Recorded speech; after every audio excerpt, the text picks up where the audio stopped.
Welcome. I'm so glad everyone made it today.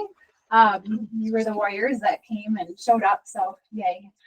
We are so excited to share this presentation with you, just a functional medicine approach to hormones. This is an education for women entering into perimenopause and menopause, but if you're not there yet, it's still going to be some great information as you get closer to that stage. So introductions we're going to start with. My name is Dr. Amber Janetsky. I'm a chiropractor and functional neurologist here, also do functional medicine and acupuncture. And then we have Dr. Ashley, functional medicine, chiro. So we do functional medicine, all the lab work, and then chiropractic care, manual therapy, all that good stuff. I'm Dr. Katie. I'm also a chiropractor here and functional medicine provider. My name is Ellie, and I'm one of the emotional regulation coaches as well as trauma practitioners here. I also have a background in nursing, so sometimes I kind of wear a couple of hats and help with the nursing team as well. I'm Carrie, a functional health coach and BTL equipment. I do some of that sometimes too. Then we have Rochelle. Rochelle? Yeah, hi everyone. My name is Rochelle. I'm a physician assistant. I've worked in internal medicine and hospitalist work for about 8 years. In the last 2 years, I stepped into functional medicine, bioidentical hormone replacement therapy, and some COVID issues. Awesome. How are you guys hearing her back there? Why don't we, oh, but I can't move in a little bit, but we might do the best we can, yeah. If you want to sneak in a little bit closer, or even grab some of these, come on up front. You might be able to hear a little bit better when she presents, all right? Okay, so the point of this presentation is to bring awareness of perimenopause and menopause symptoms to women of any age and to better their understanding of hormones and how they can affect them. We will discuss avenues of health that can be taken as interventions for a better health outcome throughout this transition of life, all right? All right, so we have about 60 minutes, a little bit longer maybe, where we will talk about the following. So commonly known and not so commonly known symptoms of perimenopause, different strategies to manage those hormones, advice on resistance training during this stage of life, how hormones affect your ability to manage stress, healthy hormones, supportive nutrition, and how to avoid environmental exotoxins. All right, so let's go ahead. So let's start with some definitions here. So as defined by the study of women's health across the nation, early perimenopause is characterized by increasing menstrual irregularities, but less than 3 months of amenorrhea, okay? Late perimenopause is amenorrhea lasting greater than 3 months, but less than 1 year. And postmenopause is by the presence of the absence of menstrual bleeding for 12 consecutive months. I will say, this is a very important point, is that declining sex hormones and the levels as they decline, the symptoms that accompany that can come up to 10 years. So 10 years, you even know that you're starting to have some changes in your bleeding and your cycle, you're starting to have some of that declining hormone and the symptoms that come with it. And that's why I think this presentation is so important, is because a lot of people don't know that, and you start to feel just cruddy and you have these symptoms and you don't know why, and it's because probably hormones are starting to decline. So hormones, they are not just for reproduction. So I started diving into hormones during COVID when we had a little shutdown and we had some time. And wow, my eyes are open to the fact that estrogen receptors and progesterone and testosterone receptors are everywhere. And they affect so many different things, not just our reproductive organs, okay? So we're gonna talk about that. So we all know that hot flashes are a common symptom of that perimenopause, okay? What about all these other symptoms, all right? I'm not gonna read that list, but we're gonna touch on each of these a little bit here now, okay? All right, so bone health. Bone health, estrogen is needed to suppress bone loss. Osteoclast activity, which is responsible for bone breakdown, is partly regulated by estrogen, okay? So as estrogen starts to decline, you start to break down your bone a little bit more. Progesterone is needed for osteoblast activity, which is bone growth. So you need both the estrogen and the progesterone, and even testosterone for those healthy bones. Bone loss increases later in perimenopause and into menopause, estimating 1.8 to 2.3% loss annually in the lumbar spine and 1.0 to 1.4% in the hip annually. So a lot of the times, a lot of bone loss is gone. It's already lost before you even start to have those major symptoms. And that's why, again, early recognition of what the symptoms look like is really important so we can do some intervention. Just as a side note, I do like to tell people that the FDA only approves bioidentical hormone replacement therapy for the actual prevention of bone loss. But that doesn't mean that herbals and creams and lifestyle and supplements don't affect it and have positive outcomes. There's lots of studies that show also that like herbal remedies and combination of herbals can help with bone loss prevention. So yeah, bone health, this is not a bone health talk, so I'll just say the functional medicine way for helping bone loss is just eating mineral dense foods, weight bearing exercises, keeping the internal environment, so your blood and your chemistry on the inside basic. When you become acidic, your body pulls calcium from the bone to make you more basic. So that's like eating things like healthy fruits and veggies, avoiding acidic foods like coffee, and then supplementation, okay? So cardiovascular and metabolic health. This is another uncommonly known or not known symptom of perimenopause and menopause. The liver uses estrogen and testosterone to properly process and package lipids. Estrogen encourages fatty acid oxidation in skeletal muscles. So that means you're using the fat for energy, okay? And it's not just getting stored or going to the liver to become processed in the lipids.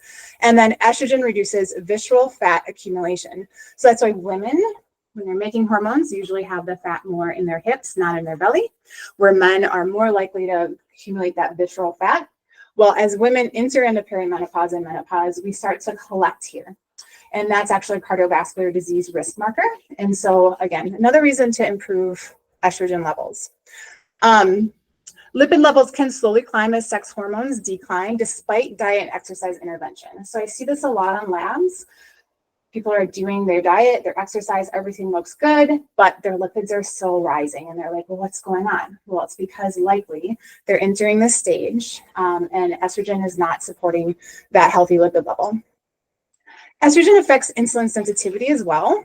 This can go both ways though. You can have too much and too little estrogen. So too little or too much can both reduce insulin sensitivity. Estrogen also acts on endothelial cells. Those are little cells that line your blood vessels. And they help deliver insulin to skeletal muscles where it can be used. So that might be why, hey, when you're working out, you get fatigued faster. You're just not getting that energy into the muscle cells because the estrogen is not there to help deliver the insulin, okay? So little side notes, we've got some little snacks over here. So the beet juice right there, something healthy you can eat to support cardiovascular health. So beet juice can help lower blood pressure and improve blood flow. This is because beets contain nitrates, which the body converts into nitric oxide, which helps the blood flow and blood pressure. All right, so we have some healthy snacks. And then the cinnamon that's sprinkled on the little raspberries there. It can mimic insulin. Cinnamon can mimic the effects of insulin, helping to move sugar from the bloodstream into cells. And then it also increases insulin sensitivity.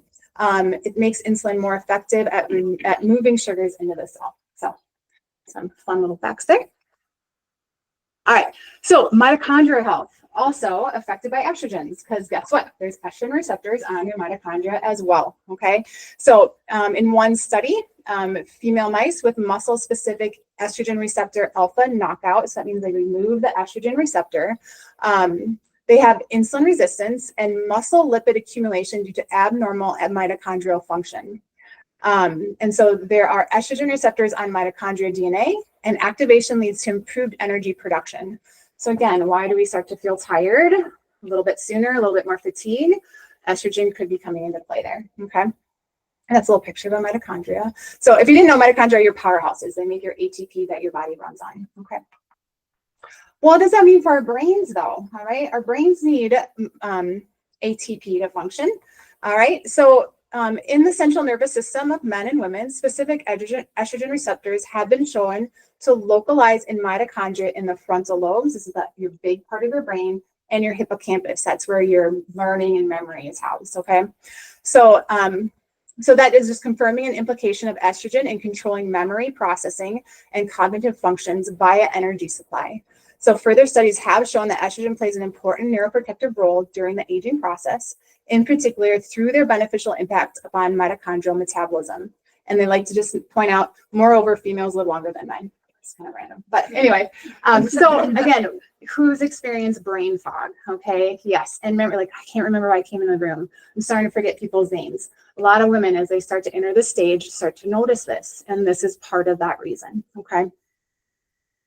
All right, so brain and nerve health. So nerves need sex hormones so much that they actually make their own. All right, so in the brain and in nerves, they have aromatase activity, so they can actually make estrogens and testosterones because they use them to function properly.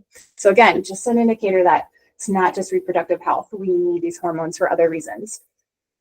Also, drops in estrogen and progesterone can trigger a migraine. All right, so migraines are typically genetically based. All right, but what starts to trigger them? This is one thing. Estrogen starts to lower. Why is that? Well, one thought is estrogen and progesterone can influence the pain processing networks and the endothelium involved in the pathophysiology of migraines. Interrelationships between estrogens and brain neurotransmitters have been confirmed, including serotonin, norepinephrine, dopamine, and endorphins. So you can see it just affects so many things, all right?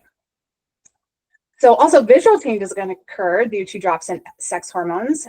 This is due to changes in cornea elasticity and lubrication because there's estrogen receptors there too. So you might notice like my vision really drastically changed all of a sudden. Like all of a sudden I had 20/20 and now I need my glasses or I need my readers. And that's partly again because those hormones are dropping. Oh, I missed one part up here. This is one reason and why I love hormones because I'm a functional neurologist and because how it affects the nerves, all right, there's estrogen receptors in your inner ear. So I have a lot of women patients who come in talking about, I have disequilibrium, I have vertigo. When I drive in my car, I get dizzy, I get motion sickness now. When I go into stores where I have a lot of visual stimulation, I start to feel sick or nauseous. And that's partly because the inner ear, your vestibular system is not working as it should. Okay, and that's partly due to drops in hormones. All right, so gut health, also very important.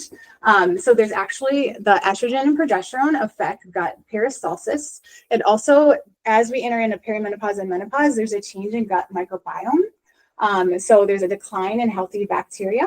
And so it's really important to support that gut health. Also, they've shown that there's an increased permeability of your intestinal lining, which you probably have heard the term leaky gut. All right, so the women in perimenopause and menopause become more susceptible to that developing, okay? Why is that also important? Well, healthy gut bacteria can actually make estrogen, okay? They make compounds that are like estrogen that bind to estrogen receptors. So that's a big reason why when people come to see me too, we start with gut health.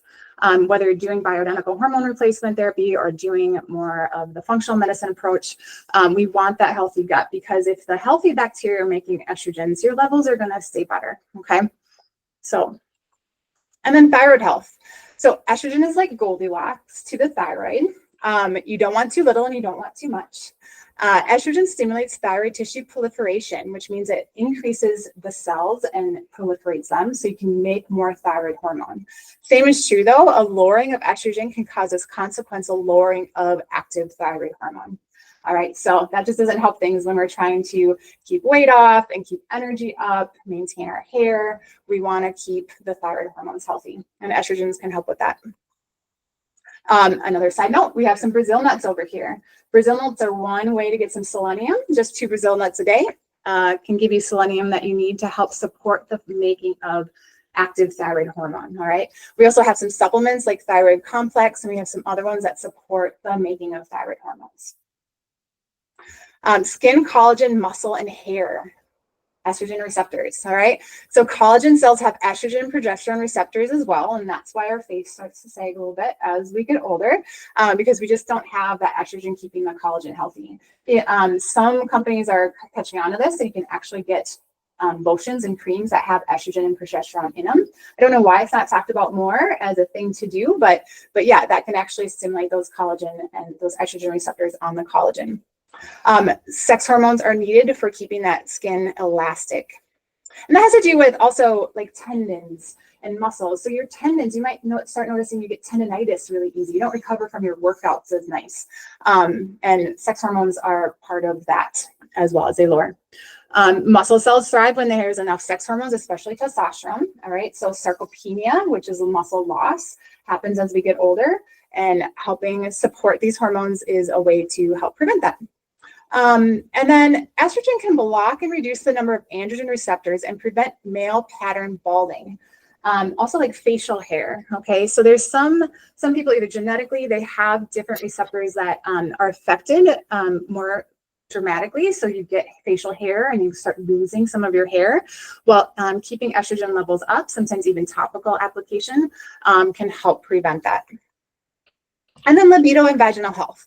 So lowering sex hormones, especially estrogen, can cause vaginal atrophy and lack of lubrication, leading to painful intercourse. All right, something that might not be talked about very often, but sometimes we'll use inserts, vaginal inserts that can help with this as well, or just the systemic raising of the hormones.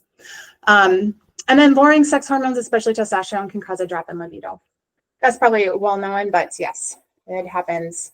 And then weight management. The combination of altered gut health, loss of muscle mass, reduced thyroid function, changes in insulin sensitivity and lipid metabolism, it becomes harder to keep that weight off. All right. We start to notice it here. All right. Also, immune system modulation is something that's not commonly known, that your hormones, your sex hormones, affect how you can fight off infection. So menopausal women are more likely to experience reactivation of Lyme, for example. So we treat a lot of Lyme patients here. We live in Minnesota. It's a very common thing to have is a Lyme. Our immune systems will keep it in check, but as modulation reduces as we enter this stage of life, more likely to experience that reactivation of Lyme. And then also women are more likely to have issues with COVID and long haul COVID. So here's just a little quote here. Estrogens have been hypothesized to be crucial in modulating viral infection and the progression of the disease via an action on immune and inflammatory responses and the angiotensin converting enzyme type 2 expression. That's been in the news. It's kind of talks about, hence the most likely explanation that women are more affected, postmenopausal women, is because the level of estrogens in females after menopause decrease. Estrogens no longer offers a beneficial effect as seen in younger females. Okay. So if you're just not recovering from illnesses, COVID really hit you hard, this could be why. Okay. So there's a couple different approaches here. So there's functional medicine, which we offer, and then bioidentical hormone replacement therapy, which we offer. Okay. You can do one or the other or a combination of both. Okay. So now I'm just going to talk about this, 3 ways to manage hormones. I like to tell my patients there's about 3 different ways to manage your hormones. We can start with 1, diet and lifestyle. Okay. This is just the bare minimum. Okay. Which is great and a great way to go. All right. This is diet and lifestyle. So gut health, as we talked about before, very important, and supporting detox pathways. So that healthy bacteria, as I said, makes estrogen, and we want to keep that healthy bacteria going. Okay.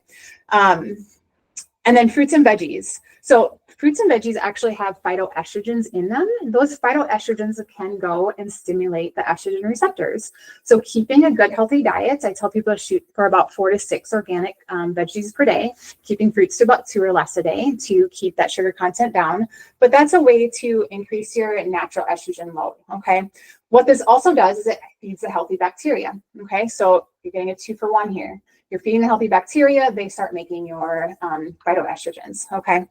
And then environmental toxins, we want to eliminate them, okay? Dr. Katie is going to talk about that. And they can act as estrogens, and so we can get an estrogen dominance, and that wouldn't show up on labs, but you would have the symptoms of it, okay?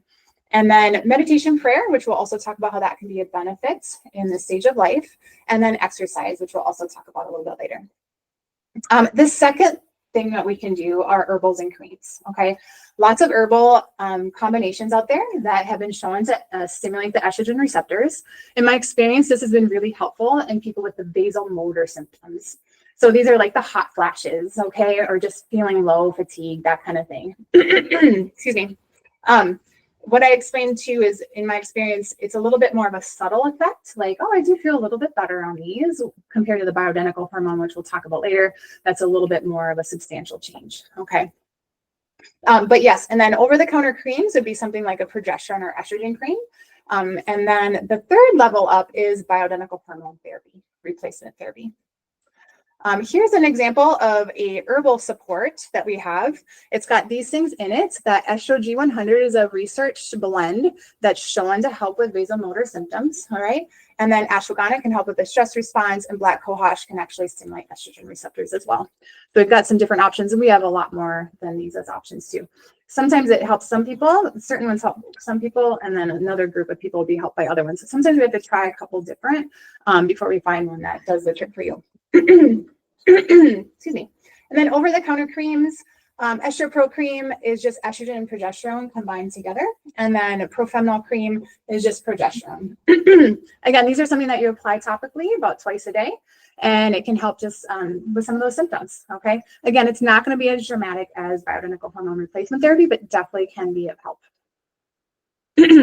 So, how do we know if we need hormone support? So we do test. There's a couple different ways that we test here. I do a Dutch test, which is a urine metabolite test. Who I do this on are people who are still cycling, still in that reproductive years, or women who are not interested in doing bioidentical hormone replacement therapy, okay? If you're interested in doing bioidentical hormone replacement therapy, then what we do is a serum test. So we get, so our PA can actually prescribe what you need off of that. But the metabolite test is really cool because it shows a couple different things that's not shown on blood tests. It shows how you're detoxifying your hormones, okay? So you can go down good pathways and eliminate your hormones in a good way, or you can go down toxic intermediate estrogen pathways. If we see that, we can do things to help you shift back into the healthy pathway.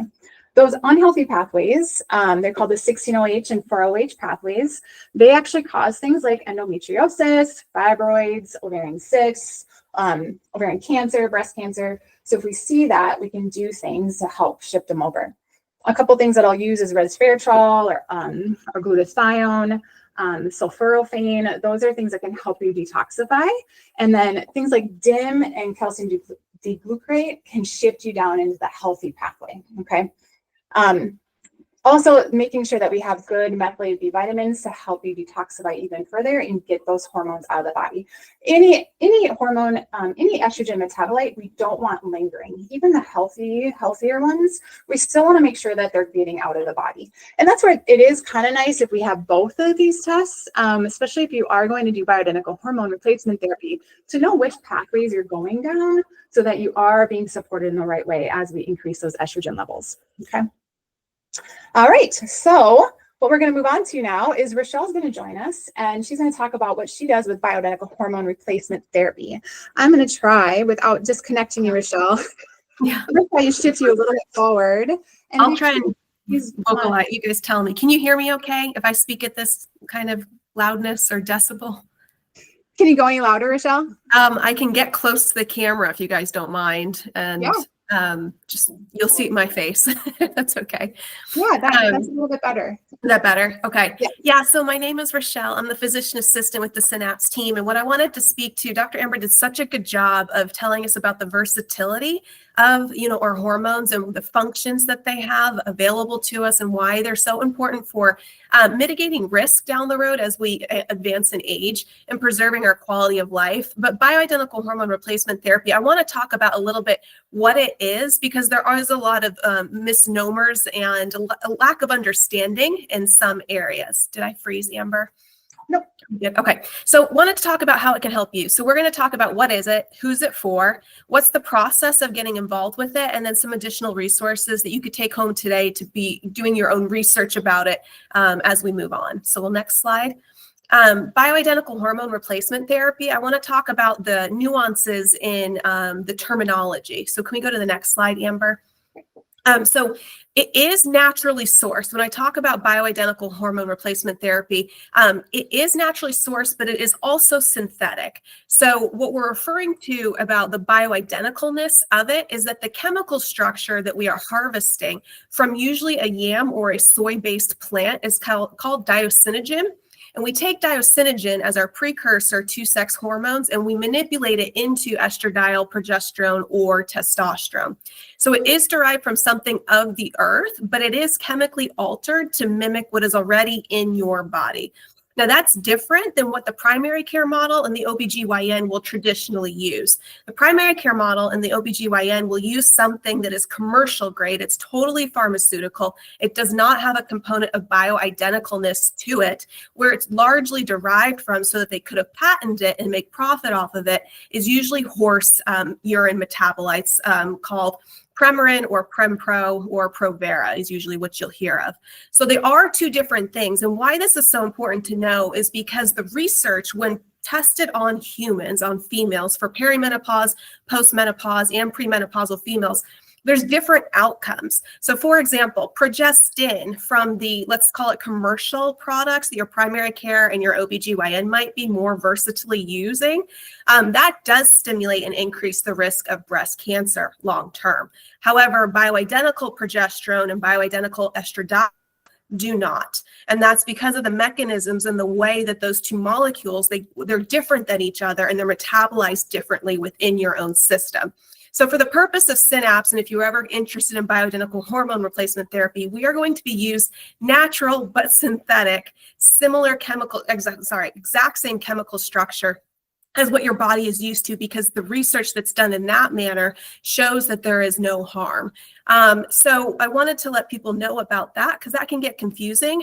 When you go to PA school, DO school, MD school, we are not trained in bioidentical hormone therapy. We are trained on commercial products. And so this really is a unique niche space that you have to get certified in dedicated training to. So I did my certification through what's called WorldLink Medical Center, where we do about 80 credit hours in evidence-based medicine, meaning every product that we use, it has been researched on humans and has proven good outcomes long-term for their quality of health and for any conditions that they may be trying to mitigate in this perimenopausal and postmenopausal transition. It is very customized, which is the exciting part of it, and what also delineates it from commercial products. Commercial products are very static. They have definable doses. But when we get into compounding pharmacies, which are the ones that are using the yams and the soy-based products, we can do very specific doses. We can do very different application processes. These are troches that can dissolve under your tongue. So we can really manipulate variables to be specific to you and your needs. That's also one of the reasons why I love this bioidentical hormone replacement therapy niche of space. So wanted to let people know the forms that we use here at Synapse are creams, there are troches to some degree, there are pills that we do, and then there are vaginal suppositories. We do not do pellets, we'll go into that later, but we get to use some fun things to help you feel your best self and preserve your longevity of life. The other thing I want to point out is that when we talk about bioidentical hormone replacement therapy, like Amber said, we would do blood testing. You can do salivary testing, you can do urine testing. They all have different functions and roles. The reason we do blood testing here at Synapse is because salivary and blood have been shown to have very good baseline testing for levels. They're very accurate. However, when you do salivary testing on transdermal cream use to see if the estradiol or the progesterone is sufficient enough for you, it doesn't equivalate to the actual results. So we always use bloodline testing. It's again due to the way that hormones are metabolized and moved through your body, but we will always use blood work to prove what we're doing and to back ourselves up. So when we do blood work, what's interesting to know is that LabCorp, which is the largest supplier or Quest that we use to do these blood work therapies, they have reference ranges for hormones that are based off of a sick care population, meaning every 2 years they aggregate the data population and they say, well, what's the average of this? What looks to be the expected low normal and the expected high normal? The problem with that is that a lot of their data and their blood source levels are coming from people who are in the urgent care, who are at the primary care with the flu, or largely who are in nursing homes or the ER. And so I don't want to compare you to a sick care model. I want to compare you to where you're living at your optimal and your wellness of functioning. And all of the research that we've been trained in through the WorldLink Medical Center composite is research based on baseline testing for wellness models. So you'll get an estradiol that will support your bones being strong. So you'll get an estradiol that will support wicking away amyloid plaques, which are the precursor to Alzheimer's disease. So we're going to pay a little bit of a disrespect to what the reference ranges might say is, quote, normal that your primary care might get or your OBGYN, because we have a completely different evidence-based approach that's going to help us maintain the integrity of your hormonal platform so that you can thrive and succeed all the way through, upper age. So can we go to the next slide? Thank you. So who is BHRT for? If you're premenopausal, we can help you with PMS. We can help you with PCOS. We can help you with postpartum depression. If you're peri and postmenopausal, it is all of the above of these symptoms, which I know we've talked about a little bit, so I'll skip through. But brain fog, fatigue, headaches, thinning of skin, osteoporosis, anxiety, sleep, incontinence, you name it. Anything that's going wrong, hormones can help. What's actually interesting is most women don't know, hot flashes are really provoked by the loss of progesterone, because at the time that you are transitioning into menopause, the inconsistency and the lack of ovulation, if you don't ovulate and release an egg, your body is not going to produce progesterone. And progesterone actually is one of the key police forces on a molecule called inhibin. And inhibin is what controls estradiol. So when you lose progesterone because you're not releasing an egg, you lose the control factor on inhibin, and then estradiol is allowed to go very high and very low. It's 52 on Monday and 350 on Sunday, and that produces hot flashes. So what's actually the mitigator for hot flashes is progesterone. We need to put the control mechanism back on the inhibin so that the estradiol behaves. So there's some really interesting things that we can talk about and get into when it gets to bioidentical hormone replacement therapy and peri and postmenopausal transition, but that's one such thing that we would touch on. Next slide. So for anybody else, there's some outlier things that we do here in hormonal therapy space. If you have some fertility need, this is again, premenopausal females, we can prep you for pregnancy. We can help people who have ovarian failure, early onset, usually again, that's premenopausal. And then like Amber said, post-COVID, there is a lot of abnormal bleeding and menstruation, fibroid abnormalities. We can also help women out in that category too. Next slide. Who it's not for currently as it exists within Synapse, we are not infertility providers. Hormonal acne, we don't really use creams and patches and pills for that also right now.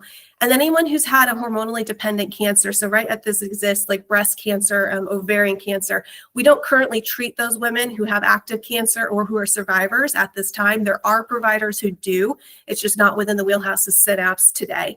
And then we don't do pellet therapies, which is what some other providers will do around town. Okay, next slide. So the process and experience, if you were interested about your hormones, what's going on, we would capture blood work. If you're premenopausal, we try and do it based on your peak ovulatory date to get a sense of how high your estradiol and your testosterone are living, because that's really when they start to rev up. If you're postmenopausal or perimenopausal or even PCOS, you really don't know when your cycles come. It's not date specific. We just ask that you get some blood work drawn. In that blood work, we're going to look at your estradiol, your testosterone, progesterone, but some people don't know that those are really the kids of the family. Higher up in the family tree is a hierarchy of something called pregnenolone, your FSH and LH, and your DHEAS. Those are all other things that we would look into because we believe in preserving the architecture of how our hormones are created and in preserving the lineage of that so that everything's still in functional flow. So there are more things that we would look into than just estradiol, progesterone, and testosterone. We also look into your thyroid health, your A1C, a few other factors that can go together hand in hand. We review all of this in a 45-minute appointment after we get the blood work done, and then we implement therapies. And post-therapies, we usually need 2 to 3 provider appointments with follow-up blood work to make sure that these products are not only safe, but they're within the clinically evidence-based medicine reference ranges that will give you the promises of what we're telling you they will do for you long-term. And to make sure that your symptoms are mitigated. So that's essentially the flow of what we do here at Synapse if you were to come see myself. Next slide. These are a few books, and I should a QR code for you. I apologize. But a lot of questions come up about breast cancer and estrogen. And that first book is an oncologist who did not believe in estradiol use in breast cancer. However, he's reformated himself, if that's a word. He's changed his tune. And so that's a great book to read. The second book describes the menopausal transition and goes into some unique details about things with bioidentical hormone therapy and how it interacts with that role. Estrogeneration talks about xenoestrogens and how we can clean up the toxicities of things that mimic estrogen and can, disarray our receptors and our actual estradiol processes. Sex Lies and Menopause, again, another peri and postmenopausal transition book. And then Rethinking Hypothyroidism is written by an endocrinologist who's actually the president of one of the American Thyroid Societies.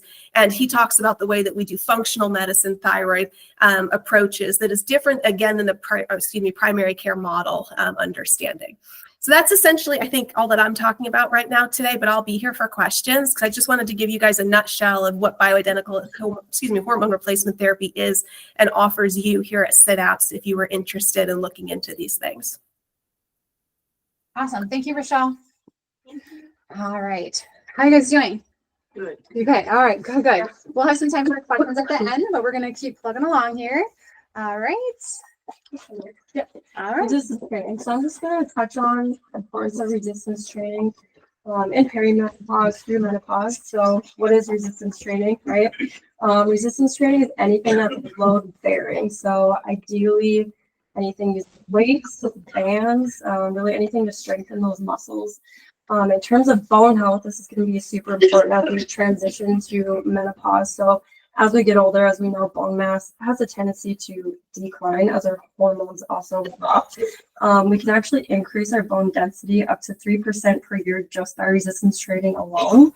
Another favorite of mine, resistance training can even trigger a sex hormone progesterone response too, because we're increasing that demand on our bodies.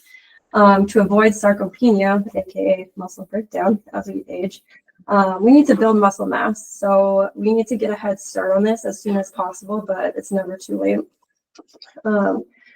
Also, another note, more muscle mass increases our metabolic rate. So more muscle mass equals more calories burned at rest. So this really aids in weight loss as well. Specifically in regards to that, resistance training really helps with our blood sugar regulation. Because blood glucose is actually used up directly, we bypass that insulin mechanism. So then those muscle cells are just using up all that blood glucose floating around in our blood system, and that also helps in weight loss as well. The biggest part is where do we start, right? So here are some options.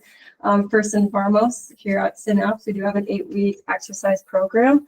To get started with that, the best way to do that is schedule a movement pattern analysis, just so we can look at how your body is moving first, and then we can fine tune anything from there. Or I'll schedule a full-on fitness assessment. If you've been blessed to do one of those yet here at Synapse. So that will be with Dr. Zach. Where we just look at strength, upper body, lower body, cardiovascular, endurance. So we look at all these different aspects of fitness. Then we can fine tune from there. That 8-week exercise program, it is meant for everybody in mind. There's videos that you follow along with. Really, there's only 3 days a week with a prescribed workout in there. But there's scaling options, everything you need to really make it your own and have fun with it too. There's also something called a street parking app. Street parking, it's functional fitness, so very translatable into everyday life. Picking something off the ground, putting up something off the shelf.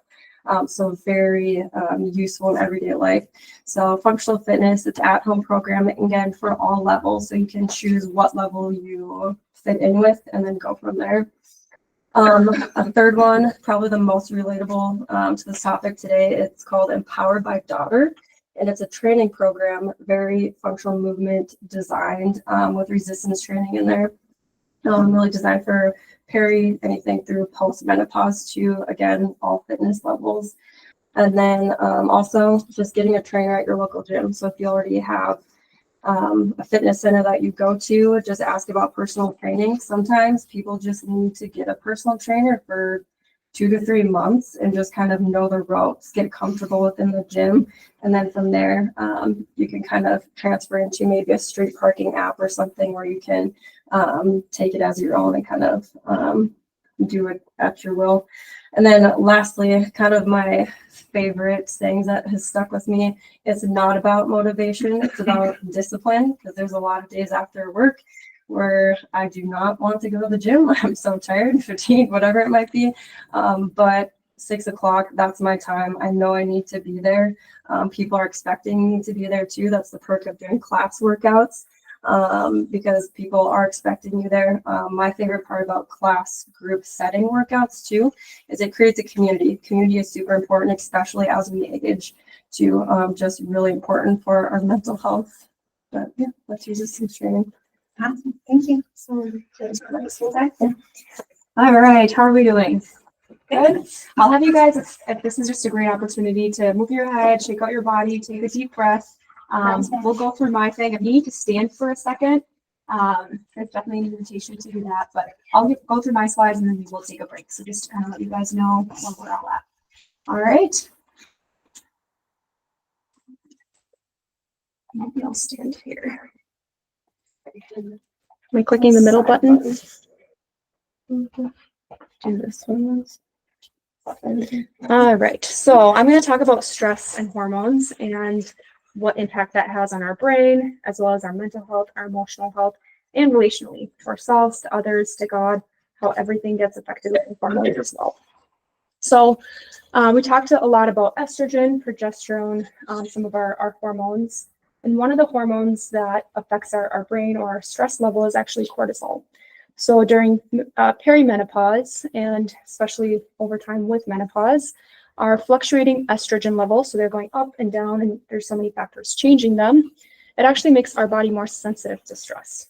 And so this can result in increased cortisol levels, which cortisol is a steroid hormone. And once we have those levels risen, you can kind of look through the list and see with mood swings, there's more anxiety, there's more fatigue, some of that brain fog comes up, some of the midday slump crashes happen, and there's a lot more difficulty concentrating. So that's letting us know our cortisol is on the rise as well. What's tricky is as the cortisol continues to rise, when it's chronically elevated, what it does is it actually interferes with other hormones like progesterone. So we know that estrogen, progesterone kind of hold hands together. But as estrogen changes our cortisol changes our progesterone. And then we have a different issue of not being able to fall asleep, stay asleep. Often women will wake up at 2, 3 a.m. and not be able to fall asleep. Or they're waking up and they're lacking motivation. They're irritated, they're more on edge. Things that they used to be able to handle all of a sudden is really triggering for them. Another thing is with women, there can be a lot of trauma resurgence. So that's where, because our bodies are more activated, we're actually having more traumatic experiences kind of re-coming up or triggers. So it's things that we were never aware of, and all of a sudden, ooh, my childhood is really starting to bother me, or my relationship with my mom, or how I raise my kids. And some of those feelings that are hard for us to manage are all of a sudden up at the surface. And so with cortisol, we need to remember it's actually a really good, powerful thing. So we have cortisol when our body feels stress. Think of the first interview, the first time you were a mom, maybe meeting someone important. All of a sudden, your body has cortisol. Your brain lets you know, hey, pay attention. And so cortisol gets dumped in our body, especially in our kind of our muscles, our cells, and it mobilizes us to move, to actually do something. With the interview, it motivates us to start studying, get our head in the game, find the outfit, and be on our best behavior. But when it's in chronic high levels, it's not good for our system because our system isn't able to come back down. So what that looks like is everyone in their nervous system has what's called the window of tolerance, which is this is how much stress I can tolerate, and this is what keeps me and jumps me out, and now it's too much, or it happened too soon and I can't process it, so now it's overwhelming. So if you kind of look over here with cortisol, that's that red line. So we can have a little cortisol spike, especially when we wake up. If our glucose is low, we're hungry, our cortisol actually wakes us up. It's the very thing that kind of gives us energy in our cells and our muscles to get us out of bed. And then it kind of dips down. Let's say we ate breakfast and now all of a sudden we looked at our schedule. There's so much to do. It spikes. We're still able to tolerate it. We did our checklist. We know what to do. All of a sudden we're driving into work and our daughter calls and says she got into a car accident. And now all of a sudden we're spiraling and we're up and out of what we could tolerate.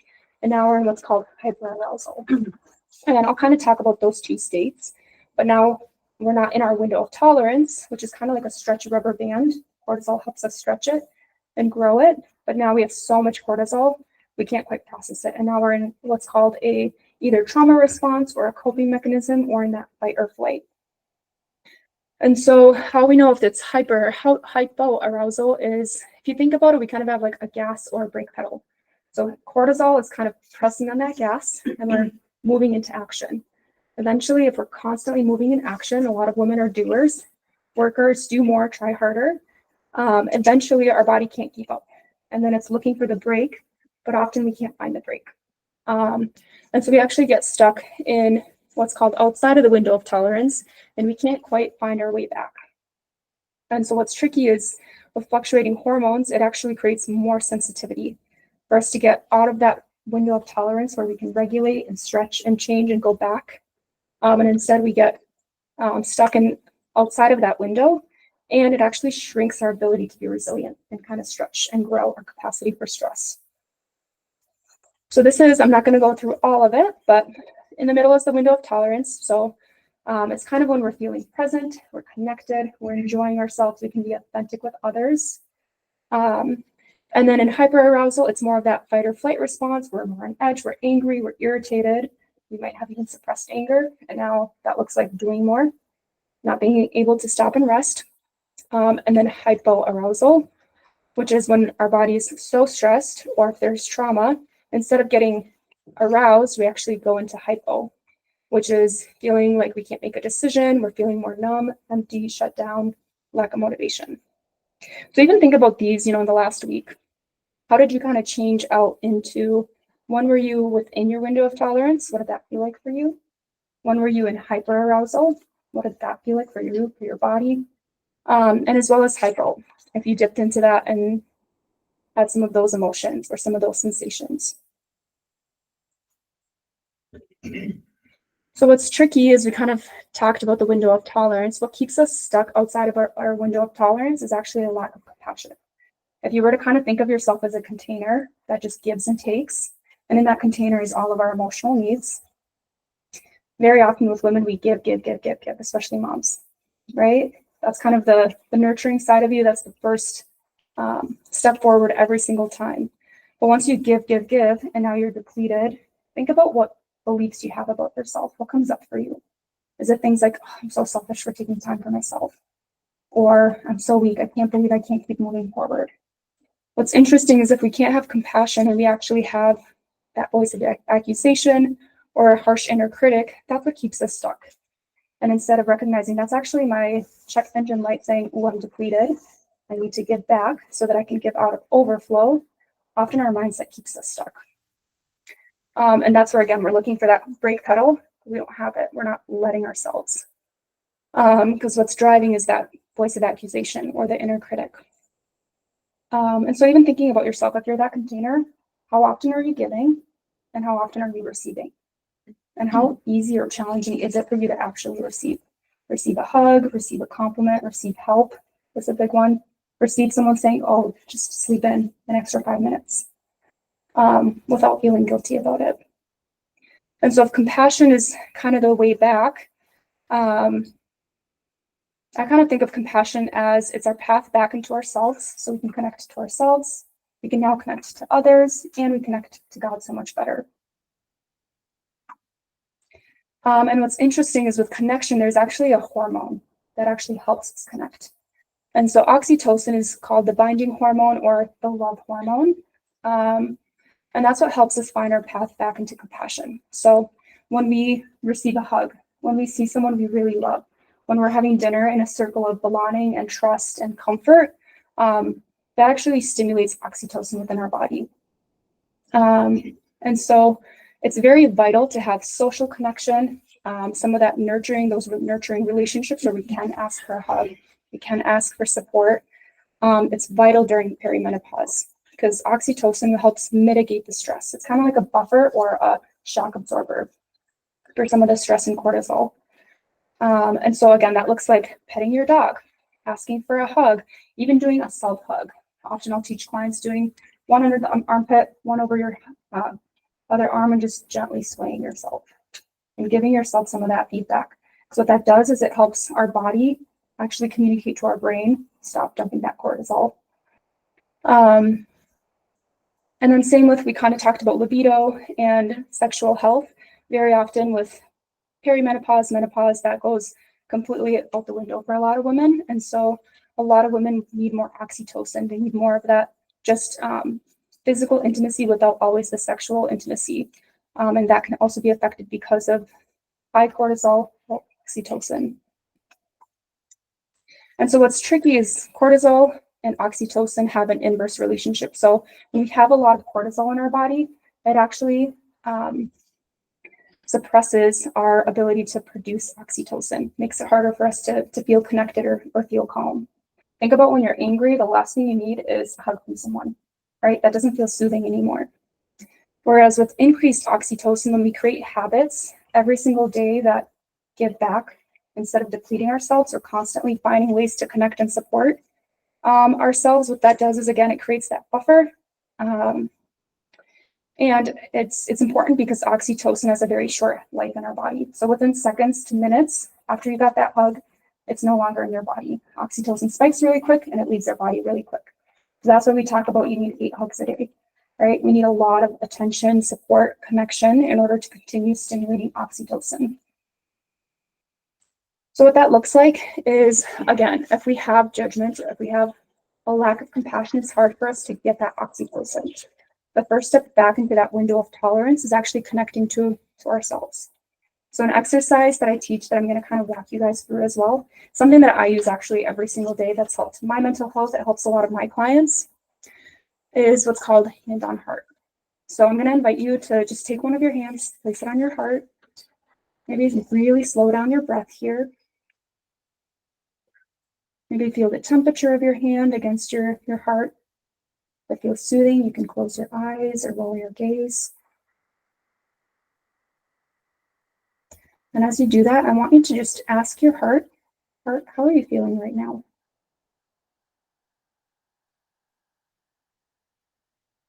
Without tweaking the answer, just listen in. And the second question, heart, what do you need?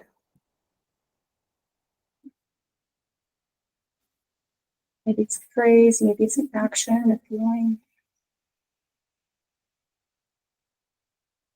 Now that your heart shared its emotional need, I want you to prioritize or imagine yourself taking care of that, tending to that need, nurturing it.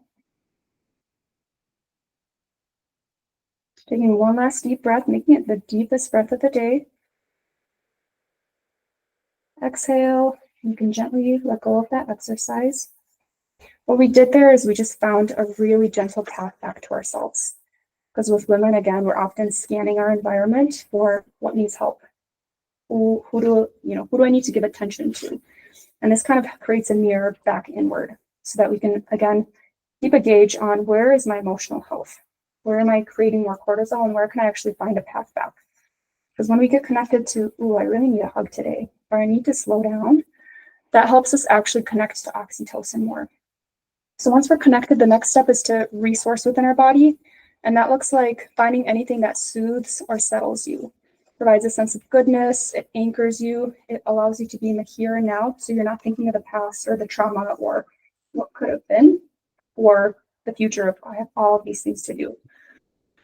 And so that looks like doing some breath work. We kind of incorporated just a slower breath. It looks like creating movement that is so regulating for our nervous system. It's just some kind of movement, even if it's shaking out your hands every so often, because that stimulus and that signal goes right to our brain. So again, tell it to stop giving that cortisol feedback. It looks like mindfulness or prayer, slowing down, savoring connection. So actually imagine yourself receiving it. When you get a hug, savor it in your heart a little bit longer. Very often we're not even present to that experience. So we're actually missing the oxytocin that we could be getting. And it looks like nourishing ourselves and creating rituals every single day to kind of pour back in, letting God pour back into us, inviting our community to do that, and just recognizing we don't want to get to a place of depletion when it's really hard for us to get out because that cortisol keeps us stuck in a spiral. And then a couple of things that I recommend for clients when we're going through trauma work or emotional regulation is a couple of adaptogenic herbs. And so with these, before I mention these, I always say check with your provider because if you're on hormone replacement, DMSA, any kind of antidepressants or blood thinners, we want to make sure we check that first and there's no interactions. So always do that first, but with sleep, especially with that progesterone getting lower, I typically recommend ashwagandha, taking that either twice a day or right before sleep, because it really just helps actually eat up some of that cortisol in your body. Another one is rhodiola rosea, and that's something you want to take during the day. It just helps you focus a little bit more and mitigate some of the stress. And then holy basil, or another version of it is tulsi. You can drink it in a tea form. You can take it in a pill. I just always recommend doing an organic brand if you're going to do the pill or the tea form. And that just really helps us balance our mood, chill us out, and it helps our adrenal glands, which is what actually produces a lot of that cortisol. So that's kind of what we have so far. And we'll have you guys, if you have questions, hold on to them for just a little bit, and we're just going to take a quick break. All right. Thank you. You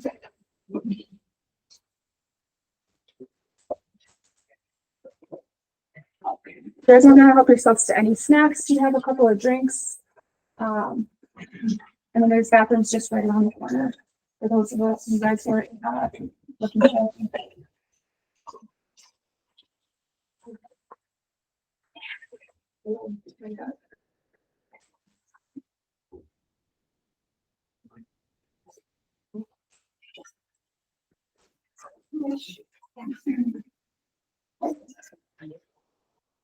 No, Ellen, how long have you been here? I've been with Synapse since yeah. Yeah. I was gonna say, I feel like a lot of the time monitor. Kind of like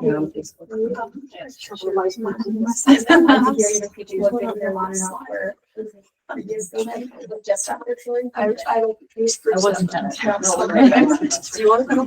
For you?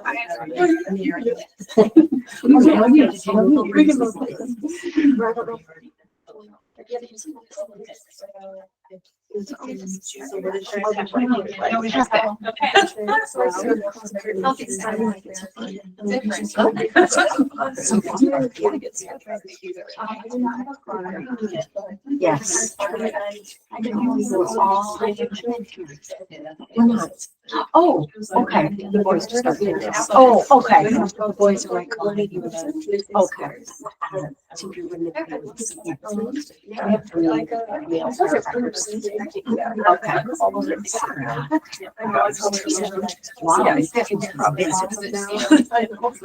There's about like 3 boxes.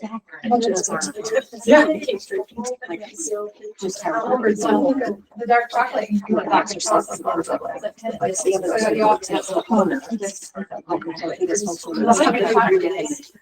Josh just.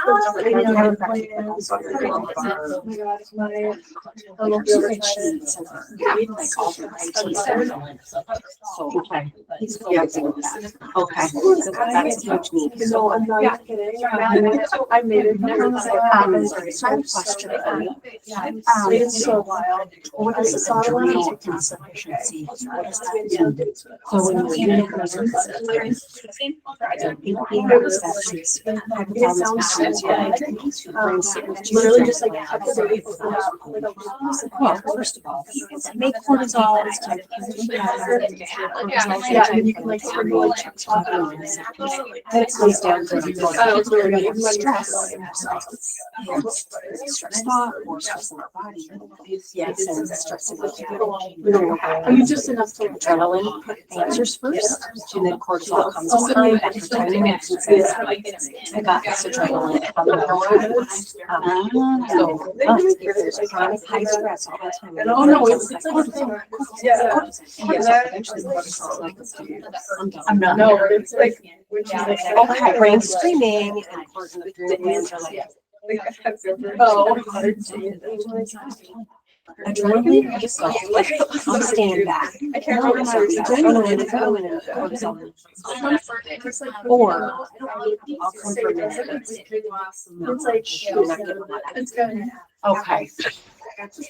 Is that why I was like tired and lazy and I was told. And of course I wasn't. Oh, yeah. I'm gonna say, oh, yeah. That was horrible. Okay.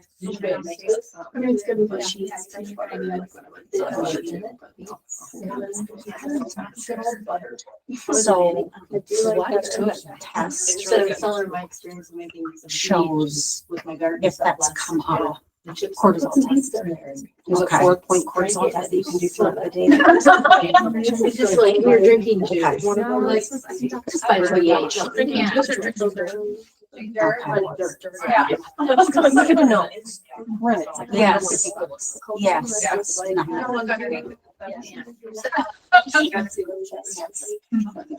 yeah, I think we're ready. Okay, if you guys are ready, we'll get back started again. Yeah.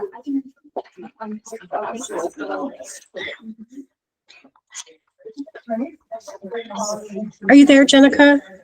I am. Can you hear me okay? Yes, we can. Just talk really loud. I can't see you, but talk really loud. I'll do the introduction for this section and then Jenica's gonna go over some slides about food. The Facebook group is having a hard time hearing us, so we'll just talk a little louder. And maybe I'll move the camera up closer so they can hear you. So as you've heard, diet is a huge piece of all over health, but especially hormonal health. And I wish I would have known that we needed to start preparing for perimenopause like in your 40s with lots of muscle gain and keeping insulin resistance down, because as Dr. Amber said, estrogen helps our body be insulin sensitive. So when our estrogen's dropping, we become insulin resistant, even if our diet never changes. So my A1C went up. I made no change to my diet. It was just a change in my hormones. So if you start preparing for this stage of life, being sure that you're not insulin resistant, then you're not going to have as many symptoms as you get into menopause and perimenopause. And if you're already there and you have some form of insulin resistance, it's definitely something that we can bring back down with diet, lifestyle, exercise, building muscle, super important. So Jenica is going to talk about the foods that we recommend for hormone health, foods that we want you to add in your diet and make sure you're having every day and every meal. So making sure that you're prioritizing fat, fiber, protein in every meal, and don't skip your protein. No breakfasts that are carb bombs. So protein in every breakfast. So, and we always recommend that you do animal protein, but if there are vegetarians, then definitely there is vegetable form of, or plant form of protein. So make sure that's in every meal. So I'm going to let Jenica go ahead and I will forward her slides as she's talking. Okay, I'm not sure, Carrie, if it would help. I think Rochelle is still pinned, and I don't know, maybe you can't even tell if she's pinned or not, or there might not have been able to see her either, but I don't know if that would change anything. Oh, maybe. Okay. And being able to see me, but Let me see. maybe I can try to unpin. Oh, I don't know. Maybe not. Let me see. Sorry, everyone. We have to exit out. I hit the escape button. I can try it. Let me try it. I unpin her and pin myself. Did that do anything? We can still hear you and everything. No. You might just. Okay, that's fine. That needs to do it. That's great. Okay, can you guys hear? But everybody can hear me okay? It's quiet. It's pretty quiet. Mm-hmm. Okay, I can't really probably get any closer. I can try to, That's I guess, good. That's scream. better. Just scream. Good thing you can't see me because you would just see my forehead at this point.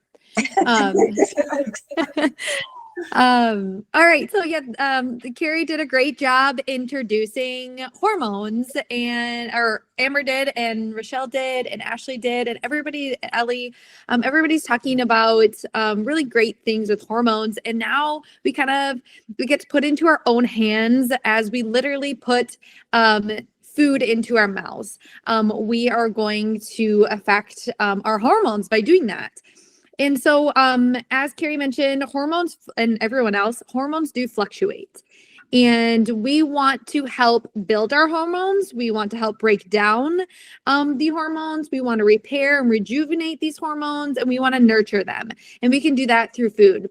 Our hormone cycle through those different cycles. So we build, we break down, we repair, and we nurture.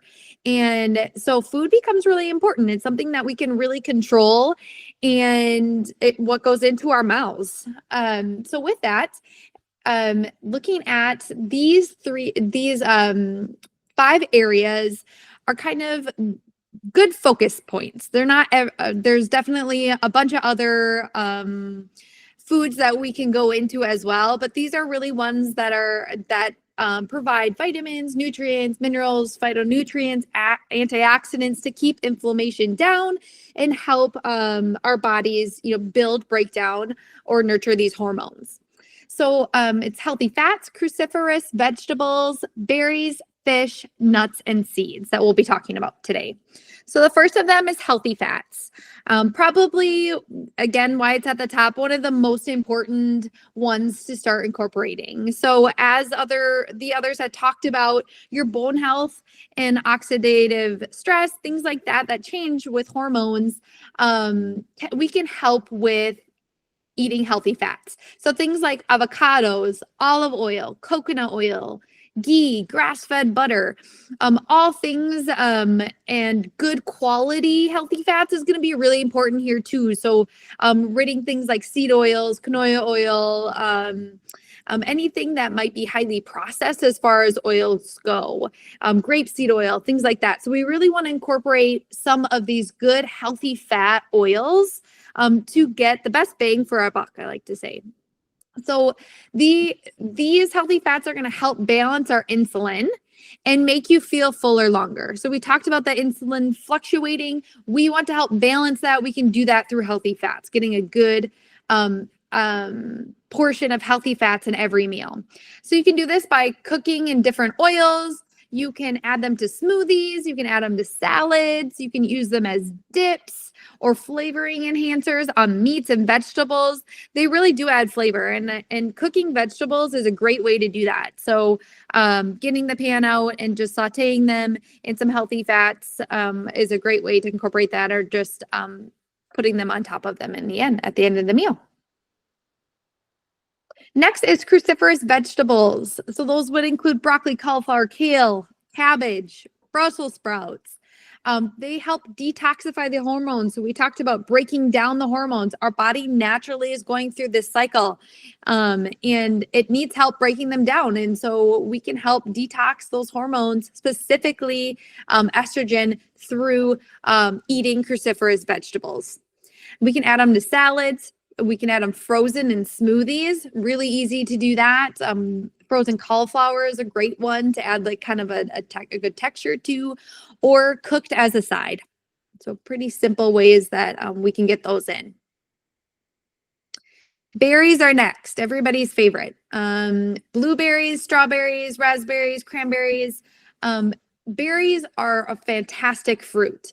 They are lower in fructose and they are high in antioxidants and phytonutrients, which these things fight against oxidative stress and inflammation. So they help keep our inflammation down.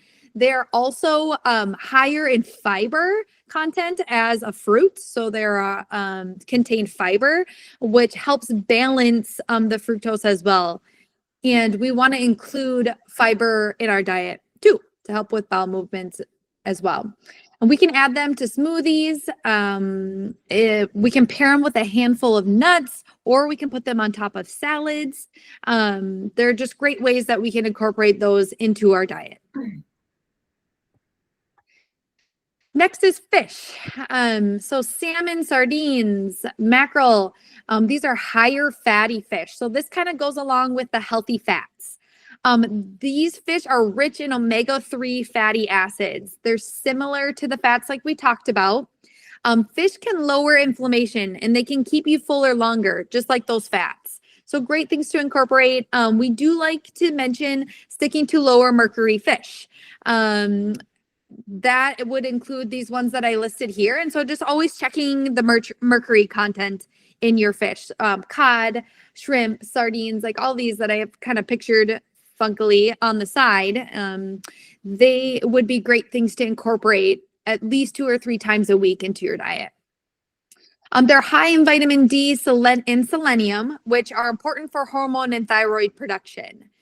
Wild caught fish, you can add them to salads or you can just eat them as a main dish. Great things to incorporate.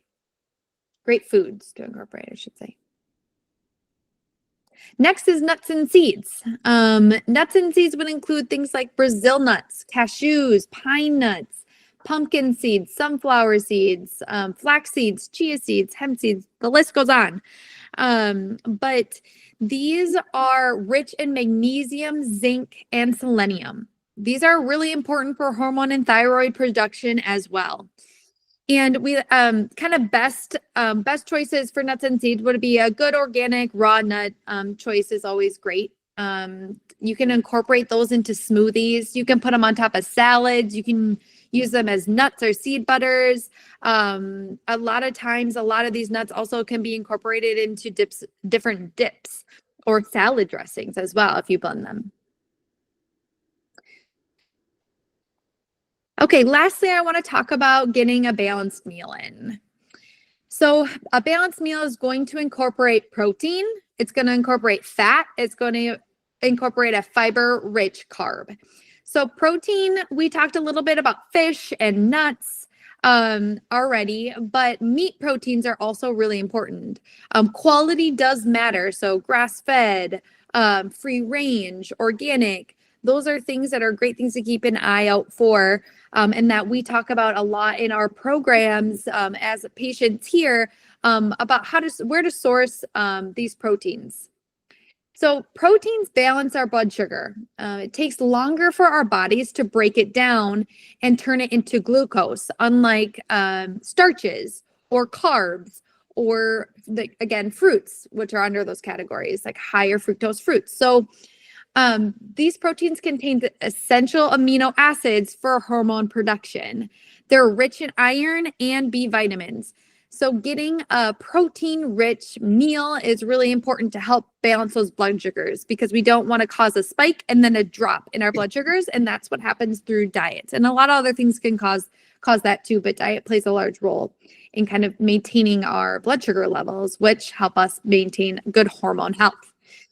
Fats support blood sugar balance and keep you fuller longer. They're also anti-inflammatory, as we've talked about before. So getting a high-fat, healthy fat diet is important as well. And then fiber-rich carbs. So those help, again, with the bowel movements. They help with hormone detoxification, gut variability, and anti-inflammatory properties. This is just an example of kind of a meal plan in a sense, or a day of breakfast, lunch, and dinner, kind of what this would look like. Okay, so I talk about all these things. How do I incorporate them? How much do I incorporate? Those kind of things. And we do cover that as a patient here at our clinic, kind of based off of our diets are tailored toward your health goals. And then based off of some physical and lab findings that we do as well. So this is very general based off of an 1,800 calorie diet. We're looking at around 600 calories per meal. With that being said, you can see there that the highest calories are coming from fat. So 120 calories are going to be carbs, 300 from fat, and 120 from protein. So looking at breakfast, incorporating some vegetables in, some healthy fats with the olive oil and avocado, and then some ground turkey. Skillets are great. Again, you can probably notice that's not an oatmeal I chose, or, fruits, or like a granola, things like that. We really want to focus that morning meal on a protein, meat protein, healthy fat, and some vegetables. Lunch, we're looking at some rotisserie chicken, lettuce, cucumbers, again, some vegetables, some seeds in there, and then a dinner. We do some meat, some beef patties, some bacon, a slice of cheese, avocado oil for those fats. And you can see the calories and then the grams breakdown. So we like those fats. You can notice all the fats are in the middle. I listed around 40 grams of fats. Protein around 25 to 30, can be, higher than that if you feel good there too. And then we like to keep those carbs lower and keeping them fiber rich.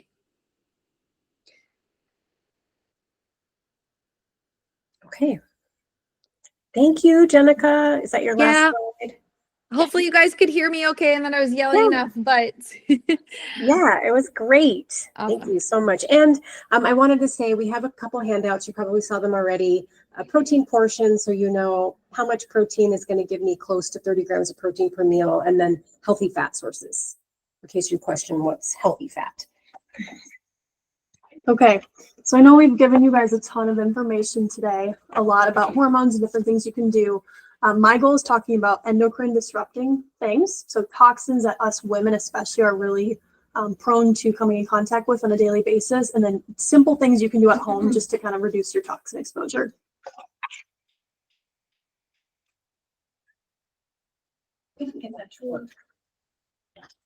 Oops. Okay, so again, we've talked a lot about hormones today. Our endocrine system is kind of what controls our hormones. So it's what glands and organs we have in our body that helps us secrete, store, and produce hormones. We all know that we're exposed to toxins all the time. The air we breathe, the food we eat, if it's pesticides and additives, if it's the container or the packaging that the food comes in, if it's the cleaning stuff that we're using around our house, disinfectants. We've got air fresheners and candles, all that stuff in our environment, as well as us women too. We use a lot of products on a daily basis. If it's makeup, we're spraying perfume, shampoos, lotions, conditioners. All that stuff comes into our bloodstream within 20 seconds of us putting it on our skin. So my goal is to just talk about a couple endocrine disruptors. These are things, toxins in our environment that disrupt this natural hormone balance in our body. So things like BPA, parabens, phthalates, and PEG. So I'm just going to briefly kind of touch on where these might come into contact with you on a daily basis, and then some things you can do at home too. Oops. So BPA, you guys have probably all heard of it before. We often think of plastics, which is right. Couple ways that we might come into contact with this on a daily basis: plastic water bottles or different plastic beverages, juices, Gatorades, pop, soda, you name it. Tupperware and cooking containers. If you're storing all your food or even your food packages is coming in plastic, that's BPA that's contaminating your food. Receipts. This is one that a lot of people don't know of. Anytime you get a receipt at the store and you're touching it, it's going right into your bloodstream too, and it's a really high source of BPA. And then packaged food, like I said. BPA is what we call a xenoestrogen, so it means it mimics estrogen in our body. So we already have estrogen naturally in our body. When we're exposed to all these toxins, it's setting off our natural balance of hormones. Our hormones are kind of an intricate system, so if one thing is set off, other things are going to get out of balance too. It's linked to a lot of hormonal related cancers, things like early puberty, PCOS, endometriosis, and then fertility issues too. The next one is phthalates. This one is widely used in a lot of cosmetic things. So for us women, especially, like I said, we use a lot of products on a daily basis. Things like hairspray, deodorant, nail polish, especially in fragrances. So this might not just be like body sprays and perfumes, but your air fresheners at home, if you're spraying Febreze throughout your house, if you've got a little plug-in that's kind of emitting fragrance throughout your house. Again, shares a similar structure with steroid hormones. So it's going to set off that, it's going to cause an imbalance in the body. It's got a really similar structure to, reduces testosterone and estrogen levels in the body. It's associated with reduced fertility as well, a lot of hormonally related things. Early menopause, high miscarriage rates. It competes with hormones and receptor binding sites. So again, we've talked a lot about kind of how it's an intricate network in the body, and these things are going to throw off that as well.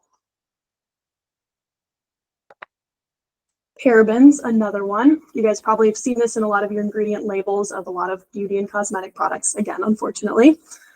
This is a lot of times in things that we use to lather on our body and then rinse off. So shampoos and conditioner, this might be moisturizers, cleansers, sunscreens, shaving gels. So unfortunately, a lot of products, again, it has weak estrogen properties that mimic estrogen. So again, binding to those estrogen binding sites throughout our body.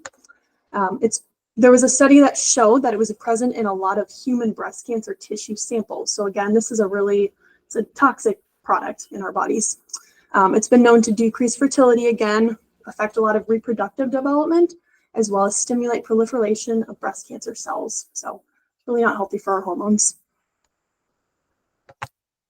And then the last one that I'm touching on, I could talk a ton about a lot of different toxins. I just chose to pick 4 today, but PEG, it's a known carcinogen. So again, found in a lot of those beauty and cosmetic products, things like lotion, shampoos, shaving creams. It's often used to retain moisture. So obviously a lot of those things like shampoos and shaving creams to be able to lather them up and have a lot of moisture in them. Unfortunately, this is an ingredient. The ingredient list, things to look for, sometimes it'll be PEG plus some numbers. So like, for example, PEG 100, PEG 40. So if you look at the ingredient list, that would likely be what it looks like. It produces 2 toxins, 1,4-dioxane and then ethylene oxide, and those are both known carcinogens. So what can you do? Obviously, we can't minimize the exposure of all the toxins in our body, but there's a lot of things that you can look for to try to minimize. So like you watch your food labels and what you're putting in your mouth, same thing should apply on things that you are using around your house or things that you're putting on your skin. So fewer ingredients, the better. If you are looking at an ingredient label and you don't know how to pronounce the word, you don't know what it means, it probably shouldn't be going on your skin too. Using websites and apps. So I have a couple listed on the side. I don't know if anyone's heard of EWG Verified. It's a really fantastic source. It's got so much information. You can put in any product that you're looking for, if it's a sunscreen, a cleanser at home, something like that, and they'll give you a lot of approved good resources. And so you can read a little bit more on maybe some of the other toxins that are in some of those products and get some good brands. Yuka and Think Dirty are both apps. I know Yuka is for cosmetic products and for foods. So I think there's like a monthly subscription fee. I think it's not too bad, but you can scan labels at the store and you can kind of pull up. It'll be green, yellow, or red. Tell you if it's a good thing that is safe for you or what toxins are in it and maybe different products that you can look at instead. And then a couple brands at the bottom that I really like as well.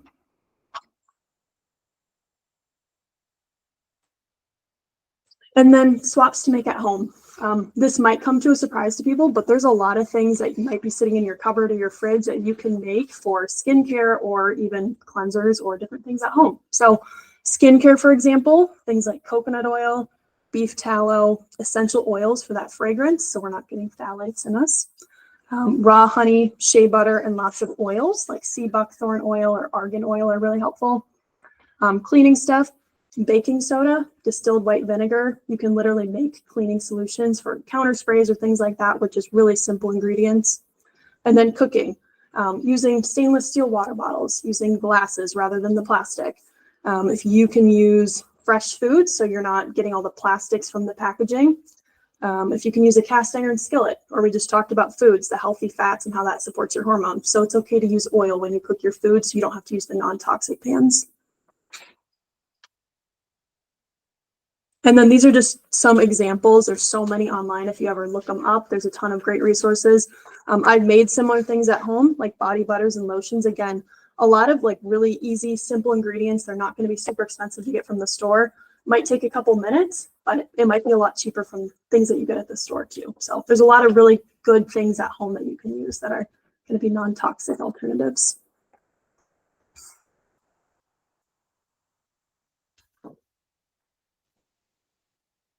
That's the end of my slide. This is just kind of some information on how to get started with us if you're not already a patient. So setting up a free discovery call.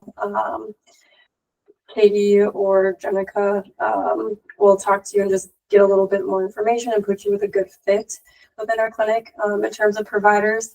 And then also these are just providers that who talk today. If you need to set up an appointment with them at any time, if you're already a patient, we can just get you started right away too if you ever need to. But yeah, can probably move into some questions. Awesome. Thank you, everybody. So we will just give a few minutes for questions. Does anybody have any? And you can kind of mingle around if you want to. But yeah, does anyone have questions? I do. Yeah, go for it. So I struggle with high estrogen levels, very high estrogen levels, and we've been working on getting those. But I wonder, I've also been doing research where I don't know if we looked at my progesterone levels. I guess we probably had that in there, but how do you make sure you're getting enough of both and you're trying to really get rid of one, or at least draw those numbers down? And then I also kind of tying that in, I have some pretty severe hip pain that I've been dealing with for quite a while now. And I've been doing a lot of research that lack of estrogen can cause that. So then my mind starts going in like, is the estrogen just going to all the wrong places and then it's not going to the places I need it? How do you figure that out? Yeah, a lot of it comes down to like how those detoxification pathways of the estrogen, like making sure we're shoving down those protective pathways rather than those more toxic pathways that can lead to some of those symptoms too. And then I'm creating also a balance of progesterone, also tested on the Dutch test too. So making sure we have that correct balance. Is there anything you'd add? Well, I was going to ask, you're finding her off of a Dutch test. Mm-hmm. And progesterone, we know do we know?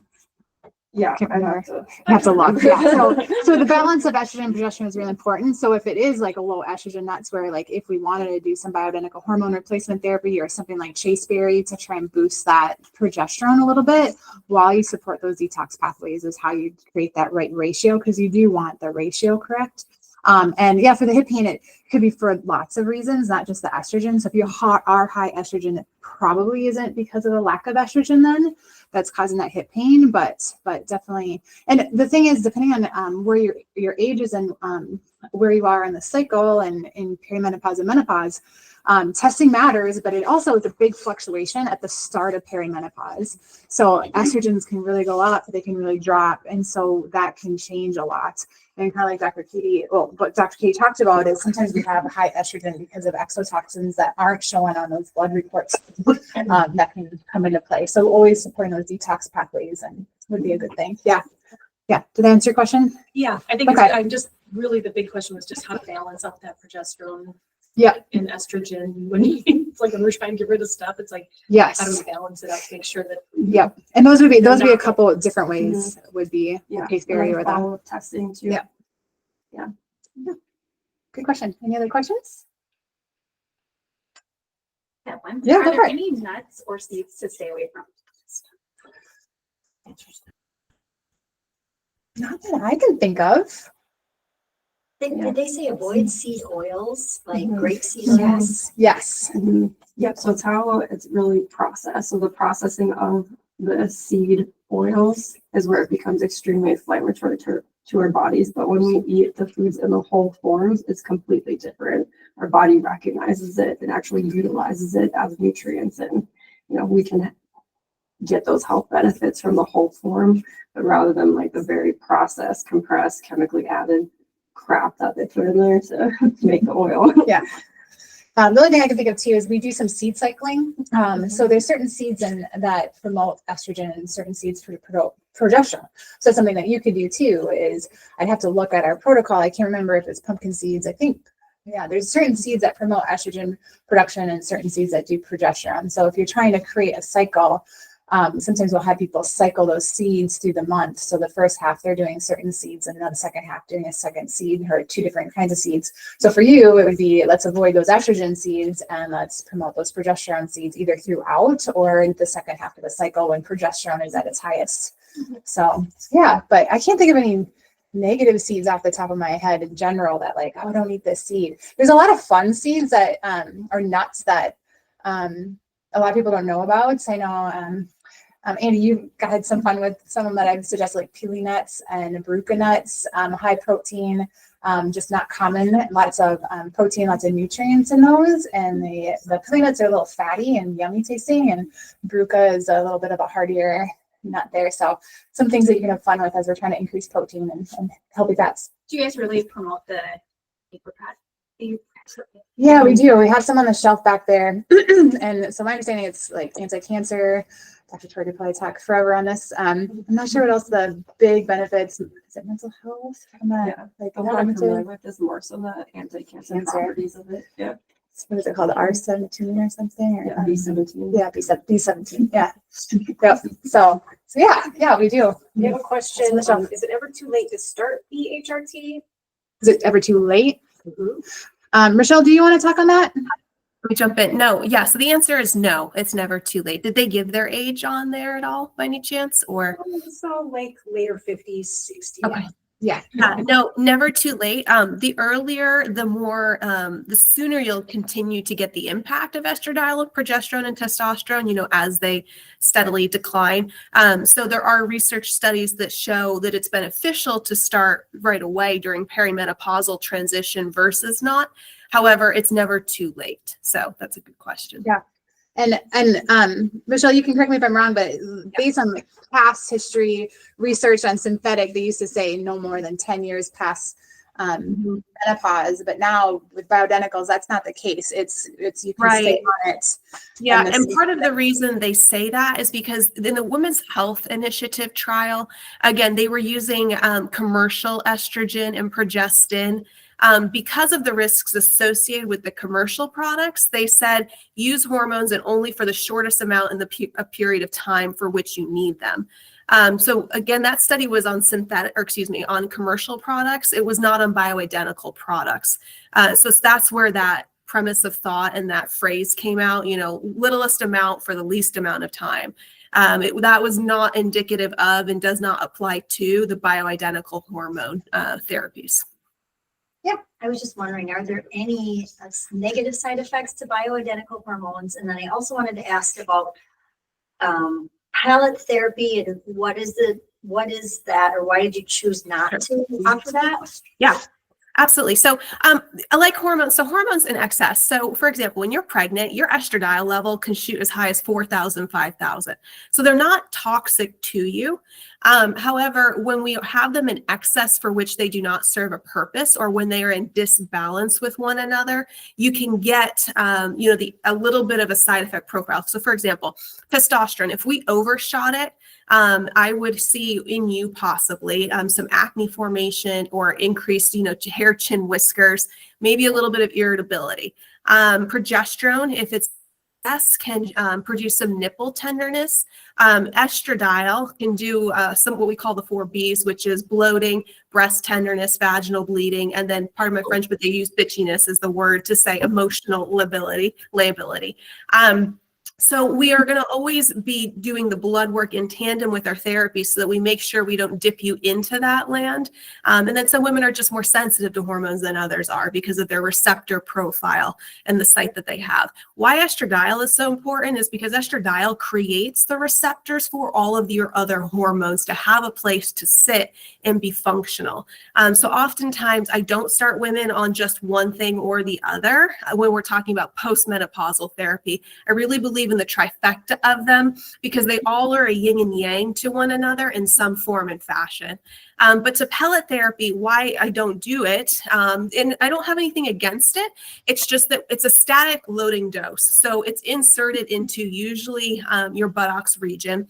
And once it's put in, you can take it out, but it doesn't allow you to fine tune and titrate that dose. So we're going to overshoot you, and then you're going to stay at that high dose, and presumably you're just going to taper down steadily over 3 to 4 months is usually its duration of implantation to it being dissolved fully. So you're going to get just a complete downward slope, kind of like a hill. You'll start really high and then it'll just evolve down to eventually filtering out and being nothing. So 2 things that are problems for me in that is 1, if it's overshot, I can't really do much about it. And then 2, we don't People call it lumpy butt syndrome. After you get these pellets reinserted so many times, it can cause a little bit of tissue damage. But I can't fine tune it to you as easily as I could if I have a cream in my hand, and these creams have tickers on the bottom that I can manipulate. How many clicks you're using, the site that you're putting it on. Some women put it on their labia, some women put it on their inner thigh, some women put it on their flank. This has much more variety and variability to it that I can control for you, versus just putting something in once, which is the ease of convenience of it. And that's why some people do like pellets, but I can't fine tune it to you as easily. So that's why I stay away from them. And that's why you need someone who's really trained in bioidentical hormone replacement therapy. So many times I hear people just go to their medical doctor who's like, well, I don't really do this, but I will just give you estrogen. And my understanding is that's, if you have a breast or uterus, you don't just do estrogen. And so as Rochelle was talking about, knowing how to do it in combo is the way to go. So, yeah. So if you're using the bioidentical, when do you stop and how do you know to stop? Sure. So, so your body will not retrain itself to continue making the quantity of hormone that you will get when you are using the bioidentical hormones. Your body will not resume and take care of that if you were to stop using this material. So you will get the benefit so long as you use it. Once you stop it, you essentially will go back to your baseline. And you won't necessarily continue that benefit. It is totally fine to go on and off of hormone therapy. I have women who like to do that sometimes. They just want to go on it to help them get through perimenopause, and then they want to get off. That's absolutely fine. It really is about what goals of care you have. If you're someone coming in who has osteoporosis, or you're in osteopenia land right before osteoporosis and you want to get in charge of that and say, I don't want this to go any further, estradiol is very important for doing that and helping out in that mitigation. And someone like that, I would recommend, we stay on this for quite a few years. For someone who just wants to come in and say, I need a little bit of help in the libido department, we can use testosterone because that's one of the functions of testosterone for just that. And maybe at some point that doesn't become important to you anymore. And so then we can back off of it. It really depends on the goals we have and the intent that we have for using these hormones. But the downside to it is that once you stop them, no, your body doesn't retrain itself to continue to make them for you, unfortunately, if you're postmenopausal. Even if you take them for hot flashes? You get It depends. So eventually the hot flashes will stop. Once your estradiol kind of reaches below 30 or so, eventually you will just stop the hot flash process. But some women that can take a while, and some women that can be very short. So yes, I would say you're going to need it until you don't. And only one of the ways we know that you don't is we just stop it and see if the hot flashes continue. But that's kind of a gray answer to some degree. It's kind of like prolonging aging. Mm-hmm. So putting it off. Mm-hmm. Yeah. But you can't train your body in any way to make these hormones. It's just like when you go through the stage, it just kind of stops. Well, that's what we talk about with the other functional medicine ways to support it. So you're not going to be at the level because your ovaries stop making it. Yeah. And so nothing is going to get it to the level as when you're cycling. But if we can mitigate some of that decline with healthy lifestyle, diet, supplementation, or bioidentical hormone, that's how we would maintain at a level that gives you symptomatic relief and like some of these benefits like cardiovascular, everything we talked about. But yeah, no, there's no way to be cycling for the whole of your life. Yeah. And really the reason is because you stop releasing eggs. You run out of eggs, and eggs are controlling some of that signaling in your pituitary gland that is then manipulating the production of hormones within your body. If you're premenopausal, I can use a substance to try and wake up the pituitary gland and try and get the pituitary gland to reformulate and live to a larger degree. And sometimes we can retrain premenopausal women's bodies to produce a better balance of hormones. But when you're in perimenopausal, postmenopausal land, we unfortunately cannot reawaken the body to make what it used to make at the levels it used to make it before. I guess just one other question. So the studies that you talk about that have been done on humans, like how long have they been done on women? Like the length of these studies? Yeah, so a lot of the data that we were trained on was both American population and a lot of European population. So, for example, Women's Health Initiative, which is not the greatest study because that again was on commercial products, that was 10 plus years of being followed on women. The Nurses Health Study in Europe, I believe that was also a 10 to 20 year follow-up. I'd have to double check that, but they are long clinical trials. They're not just Joe Blow was, followed around for 30 days. These are going to be very in-depth, had a good control group compared to the women who were actually using products, randomized, all of the things that make them really top tier research and evidence. Those are what we're going to land our feet on and stand behind in terms of the ways that we prescribe therapies and use them on our women. I have kind of a clinic question. Since you're a PA, how does that work at Synapse? Do you guys, you don't do insurance? Can I ask this question here too? Like, how does that work? I mean, can you get any coverage for any of this care with medical degrees, through Synapse? You have a medical degree, or how does that work? Right. Yes. So I have a medical degree. It's a physician assistant license that is credentialed nationally, but then I also had to apply for state certification. So I'm licensed in Minnesota and a few other states. I work with a physician, so our licensures are co-joined and attached. Unfortunately, bioidentical hormone therapy is not reimbursed by commercial insurance because it's honestly the pharmaceutical companies have arena locked in and loaded. And so this is not an area that is supported by insurance unless you're someone who may be like on a health share account, like the Christian ministries they have, where you submit bills for reimbursement and then they crowdfund you back. That might be applicable. But it is the way, it's just kind of the standard of the way the American healthcare system, where we have pain points and deficits right now. Insurance does not cover bioidenticals, largely because bioidenticals are not profitable. For example, a testosterone cream that'll supply you for 90 days, somewhere about $55. Premarin and Provera, why those are patented and used why they use horse urine is because they're patented. And when you can make money off of something that's patented. And the drug companies are very friendly with the insurance companies, is what I have to say about that. And so they lean into that. And bioidenticals are not profitable. We don't make money off of them. The pharmacies might make a little, but us as providers don't, us as institutions do not. And so insurances, for some reason, they don't acknowledge them right now, unfortunately. So that's anywhere we go, right, Rochelle? Like there's Yeah. always going to be a program, some kind of fee that you pay to manage your hormones Right. at any clinic. So we have our own program fee that covers that 6-month program that she talked about earlier. I will say this, though, we don't upcharge on the actual product itself, okay? Like that to me is not correct to do. So you will work with pharmacies. One is local here in Bloomington, Minnesota. The other one is a larger supplier out of North Salt Lake City, Utah. And we just exist. I just send the order to them and then they charge you at their cost. It's nothing. Some clinics around town will upcharge you on products and such. We do not do that at all. What are the sources of the testosterone cream then and the other bioavailable hormones? Are they all plant-based sources? They are. Yep. So soy and yam are the two plants. Side effects or negative side effects, even though that the insurance company are not covering them, still no side effects, I assume. I didn't quite catch if there was any negative side effects of the BHRT. Sure. Yeah. So there will be, if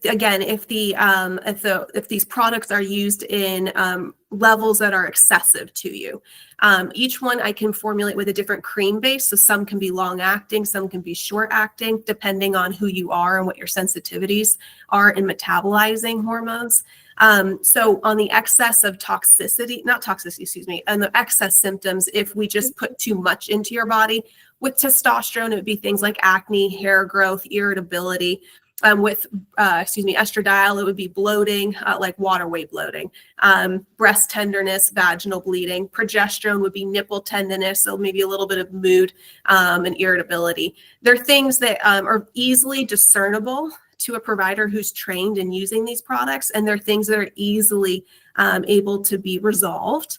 Either by changing the formularies, changing the cream base, or stopping the medication and doing it in a different way. But we often don't see the excess symptoms because I believe in starting low and then climbing you upwards rather than just hitting you hard with a heavy dose. Your body, if it's been out of the rhythm of making hormones to such a robust period like you did in your 20s, 30s, and 40s, and needs some time to make those receptors again and to interact with the hormones once more. And so I understand that about women's bodies, and I like to put us on like a graduated program to support yourself. And it really takes several months to get you up to what we call like that sweet spot where you're feeling great. You're getting all of the outward benefits, but you're also protected inwardly by the research-driven data of the blood work that we like to see on levels that make sure that we're getting that, bone density preservation, the neurological health, everything Amber talked about in the beginning of her talk. Any other questions? Awesome. Can I have one more question? Sure, Sorry. shoot it out there. I just was thinking, so with the bioidentical hormones versus the functional medicine approach with diet and things, is it possible using just the BHRT? Are you able to find resolve with your clients and patients? Are they able to find resolve in their symptoms typically? Or is it like, got to do it all kind of thing? You're saying if you don't do bioidentical hormone replacement therapy, can you No, get if some you of the don't benefits? do the diet and lifestyle changes and everything else that With it. supports it with it. Oh, yeah, no, I would say you get some benefit. Yeah, it's just makes sense to put it all together and get those benefits. Because you do want to support those detox pathways too, just to make sure you're eliminating and that your gut is doing well. So it's just a great way to do it all. But yeah, Rochelle, you can say they're still going to get benefit, right? Like, Oh yeah, absolutely. So the most common thing, sorry, go ahead. Somebody else who wants to know. Yeah. I didn't hear that part. What was the last part, Amber? Oh, that's okay. You go ahead and talk about benefits. Just the most common thing for postmenopausal females when we start estradiol, progesterone, and testosterone on them is the first 3 months. What I hear from women, they say, I finally have a deep sleep. I finally feel rested again.